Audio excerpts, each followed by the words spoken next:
World War II for us started when the Japanese bombed Pearl Harbor.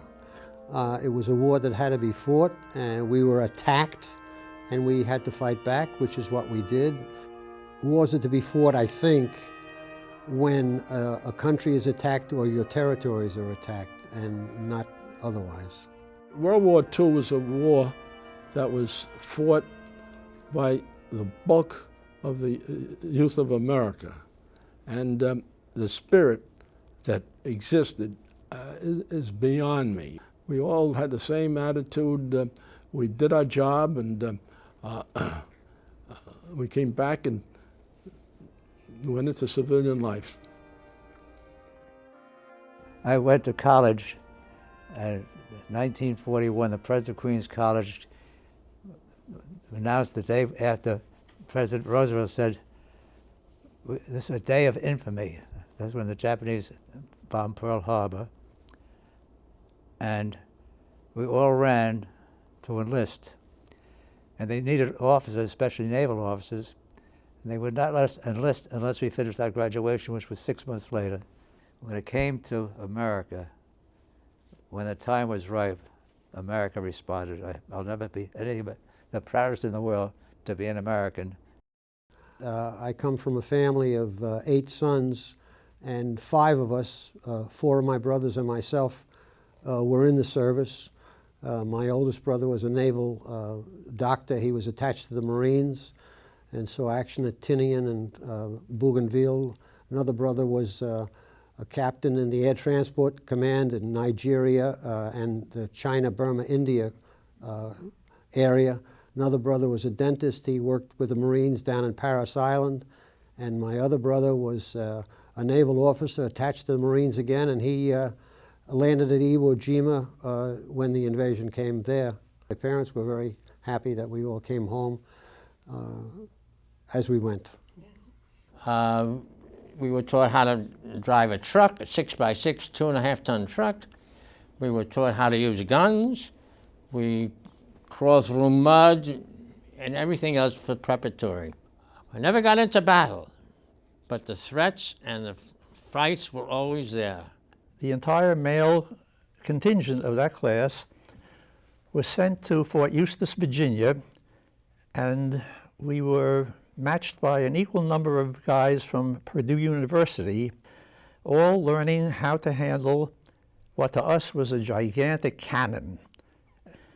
The American 90-millimeter gun was the equivalent, and that's what we were to learn. The Purdue engineers knew everything immediately. The Brooklyn College contingent were about 5 weeks behind at all times. What I enjoyed in the military was meeting new people, going to new places, going to a place like Cleveland, Ohio for my assignment, and surviving it all, ultimately. I was ordered to go to the top of the, as far as I could on the mountain, and report as the only one who could see and identify planes of the enemy, and report it down to Central Command before they were strafed or bombed. But I wore a British paratroop helmet because our helmets as a motorcyclist were useless. So I stopped one Jeep one night, and the man was shaking, and as he opened it was in the winter, it was very cold, he stuck a gun in my stomach, and I said, "Take it easy, take it easy." He was shaking because the Germans are coming through trying to get at Eisenhower. We were supposed to hit the dockyards and the marshalling yards there, and while we were flying over, the flak was intense. As we're going in, my pilot suddenly yells, "Jump, fellas, jump!" And I immediately have my chute. I'm ready to take my bombardier out of the nose turret to go down, and my co-pilot says, "Not us, fellas, it's Osborne." My pilot didn't know he was on intercom. Osborne was the pilot on the plane next to ours, which had just been hit and was going down. And Mac was telling them to jump. Well, I collapsed on the floor. I couldn't move. We kissed the ground when we landed, and that was the greatest thing. They picked up this Polish man and took him to another DP camp, whereupon his so-called wife, somebody who he lived with for a while, dashed into the office screaming, and you're not supposed to divide up families. Fellows on the other end, I was supposed to take away all these Polish people. He says, but the AR, the Army regulations, number so-and-so, a number I made up, says you cannot do that. You have to send them back. And I says, okay, I'll send them back. And he put, sure enough, a half hour later, this Polish man came in, and the woman and the man embraced each other. When I graduated from dental school, I was a first lieutenant. And we were laying over in the Versailles, outside of Paris, the Versailles railroad yards, when all of a sudden, about 2 o'clock in the morning, I heard a tremendous blast, and then a lot of shaking of the earth, just as if it was a tremor in an earthquake. And all the men started to jump out of the cars. The Germans, the Luftwaffe, had just dropped 2 bombs on 2 hospital trains. I saw fear in people's eyes that I never had seen before. We're advancing to Belady Pass, and I was firing my rifle at the time I was hit, and a bullet struck my arm, went through my chest. There was a Piper Cub waiting for the wounded. I was put into a wire basket and attached to the wing of the Piper Cub, and somebody else at the other end. And I said to myself, going through, that I'm coming in at a wing and a prayer. Captain, I just can't stand up. Oh, he said, Jerry, this is terrible. We'll have to relieve you. And he looks across and sees me finishing dressing. Son, what's your name? I told him. Well, what do you do? I said, I'm the assistant radio officer. Oh, not any longer you're not. You're the first lieutenant and damage control officer. I entered the atom bomb project. The idea was that you were going to be told nothing except what you absolutely had to know in order to operate. However, most of us had contacts immediately from college. I was 1 hour on the project, and I ran into men that I had known from college. And they said, come over here and I'll tell you what it's all about. Thank God. We looked up at the sky one morning, and there came the Air Force planes. And they bombed the hell out of the German troops. We captured hundreds of Nazi prisoners. We killed several hundred Nazis. We captured the general of the German forces in Brittany. And it was a complete success.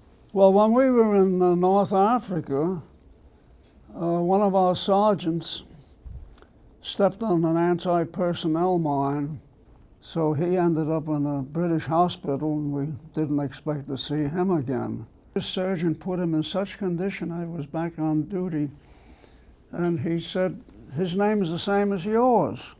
And my name, Grosselfinger, was kind of unusual, so I concluded it was a cousin of mine who I had seen once in my life at my grandfather's farm in Long Island. I went to our officer's mess. We usually had visitors. And I saw one empty seat. I sat down, looked at the officer on my left, didn't know him, and we both put our hands out to shake hands, and we both said exactly the same thing. The name's Grosselfinger. This was the cousin, the orthopedic surgeon. What a coincidence. In World War II, we were standing up for our ideals, and I think they haven't changed, and we kept them, and we had faith that we were doing the right thing. I think World War II was really a patriotic expression, and I think America does have these patriotic expressions all during its history. And it sort of inspires Americans to transcend the normal values of of civil life, that there's other things that are more important that we must be prepared to sacrifice. What we went through in World War II, what the Army went through, and what the public went through too, is simply a source of inspiration that revives our faith and our confidence in the American people and what they stand for. We climbed up this incline, and we were all alone. And when we got to the top, the dawn was beginning to break. And being a good soldier, I remembered to take off your helmet and just put your head up above that line to see what was in front of you. I took off my helmet. I just put my head up over the line, and I saw 100 Germans coming at us. I ducked, and I said to the kid with me, listen, take this message on a decoder, and if we get captured, you're supposed to fall on it with a hand grenade and blow it up. He said, I'm not doing that. So I looked again because there was something in my mind. When I went up there, all those Germans were heading right for us, but they all had their hands on their head. They'd been captured by 4 other soldiers. So we came out and we joined the 4 soldiers, and we were heroes. I remember early in the morning, about 6 o'clock in the morning, we were awakened. And he said, mount up, let's mount up, let's mount up. So we mount up in the tanks. We start to move up in the tank, 4 of us tank, the 3rd Battalion. And we heard gunshot, boom, boom, boom, from this distance. And this platoon commander, Lieutenant Lieber, wanted to get that tank the worst way. So I got off the tank, and they went up this hill without me. As soon as they got up that hill, boom, my tank got hit. And where did it get hit? Right where I was sitting. God was with me that day, thank God. I found my name on the board one night. Of course, I didn't sleep that night. And I went on a mission. And then a few days later, supposed to go on another mission, I was omitted from the group. I got orders to join another group. I wanted to stay with my crew. It's funny how you're living with people. You are so close, you just have no idea. You will never experience this, but when you're 19 or 20, and you're with guys 24 hours a day, 7 days a week, and you fly with them, and your life depends upon everybody, okay? You get very close to these people, especially the 4 commissioned officers. It's like you're closer than brothers. One thing I learned to do was dig a deep foxhole. My foxhole was the deepest in the outfit. I cut logs and covered the foxhole, and then took my shelter half and wove the shelter half through the logs to protect tree bursts from coming in my foxhole. And I had a little guy with me. His name was Dominic Ray. He wasn't a good digger. And I felt sorry for him, so I used to share my foxhole with him. Probably the most critical time was getting from the landing crafts down to the little Higgins boats. And the Navy, who was in charge of maneuvering these craft, had the difficulty of getting them across the sandbars, which are uncharted on the maps. Many of the people couldn't swim, or if they could swim, they couldn't carry the loads that were imparted on their backs. By the time we reassembled on the beach, we had lost over 50% of our organization. I got badly hit by ground fire, and it was oil all over the canopy, very difficult to see out of the airplane. And I was looking for a place to get the thing down, and I wasn't sure where the line was. So I took the airplane and tried to get it down on their short little runway. And the trees were going tick, tick, tick, tick, tick, and they were pretty big trees. And they just practically made the end of their runway. My initial service was with the 186th Field Artillery Battalion. I was assigned to go with an infantry outfit, and I went up there on this high ground, and as I was adjusting fire, one of my buddies, one of the officers in my outfit, who was in a different position, came walking back, holding his jaw, and he had been hit by mortar fire. Arthur, he says, "I'm hit very bad. Somebody better take my place." So I went out there, and I adjusted fire that he had started, and we were being subjected again to mortar fire, and fortunately enough, I wasn't hit, but we accomplished what we had to do up there. We worked together with the Chinese Nationalist Army. We would take the demobilized Jap troops from China back to Japan, and on a return trip would take either Korean or Chinese slave laborers that had been brought to Japan to, to work in the war factories, and we just kept doing that back and forth. We had a just cause, a reason to fight. In my mind, war is only proper when it's necessary. And we had a necessary war, and we necessarily had to go, and we necessarily had to do what we did. And when it was over, it was over. As a wave, this was during my training. I was taught, as the others were, how to step out and how to train other women to step out in cadence.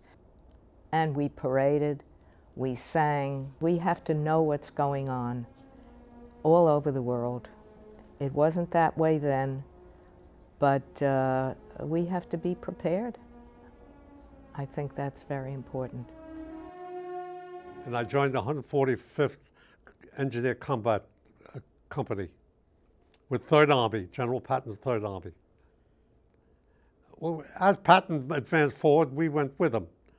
And we cleared mines, minefields, and we built bridges for his tanks to cross. And we were in St. Lo, and Patton was trying to break through, and he couldn't make it.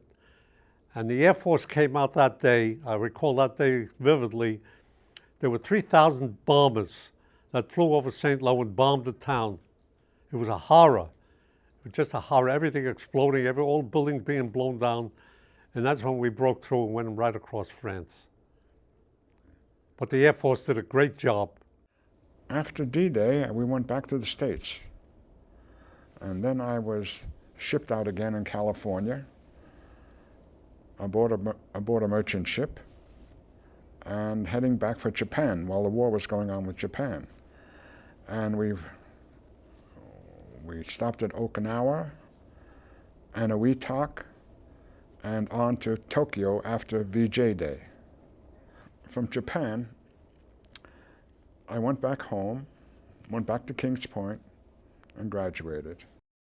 There's a quotation from our current president that I think is very apropos. And he says, he's not opposed to all wars, just dumb wars. Our war wasn't a dumb war, but it was a necessary war. It's not something that, by and large, young men should go through unless they absolutely have to. And we loaded torpedoes at Midway. Our radar was exceptionally good, and we picked up a cruiser at a very long distance, exceptionally long for the radar of that time, I guess 32,000 yards. And we tracked it, and I was able to tell that it was either a cruiser or a large destroyer. And we sunk it. For that, I was awarded a letter of commendation from ComSub Pac, the admiral in charge of submarines. I think that was our last great war.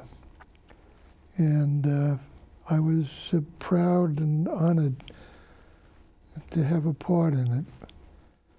When I was a teacher in the Bronx, I sat one day in my classroom with whomever wanted to have lunch with me. And a group of students were there, 3 of whom who had been in concentration camps. Two of them knew where they had been. The third one, who was extremely bright, he was in the SPs and had over 120 IQ, he said, I don't remember. I know it was near the city of Kassel. And I said, Gleb, we took Kassel. And then I said to him, was it Nordhausen? And he said, yes, it was Nordhausen. And I said, Gleb, we liberated Nordhausen. And he said to me, were you in the 4th Cavalry? Well, I don't have to tell you how shocked I was. He was probably 6 years old at the time. Of course, his father was a linguist and was used by our officers and used by the American military government. And sure enough, the very next day, he comes in with the names of my officers. And my wife and I had open house at Easter time. And he came in at Easter with a copy, a replica, a paperweight of the Chaffee tank. I didn't know anyone else knew about the Chaffee tank. There were only 200 of them made, and most of them were sent to the Pacific. He came in with that paperweight to give me during that open house. Wonderful memories. You know, someone once said, I don't know who, said that the whole concept of heaven and hell is silly because after 2 weeks you get used to it. Well, we got used to that action. And here I was decoding a message, and Lane says to me, come on, Mel, let's go topside and see the action, which we've been doing almost every day. And I said, look, Lane, I said, I've got to finish this thing. You go ahead, I'll catch up with you later on. Well, he starts going topside from the Radio Shack to the signal bridge. I'm decoding. And I hear our 5-inch guns go off. That was the largest gun we had. Well, that doesn't mean it's an attack on our ship. You could use the 5-inch guns to shoot at other planes that are attacking other ships. But when the 40 caliber machine guns went off, I just held on tight, and there was a big explosion. I was knocked off my seat. That was all that happened to me. But poor Lane Koss disappeared. He had just gotten on the signal bridge, and that's where the suicide plane hit. So I made the decision that day that I really had been killed, but magically resurrected. And from now on, everything's free.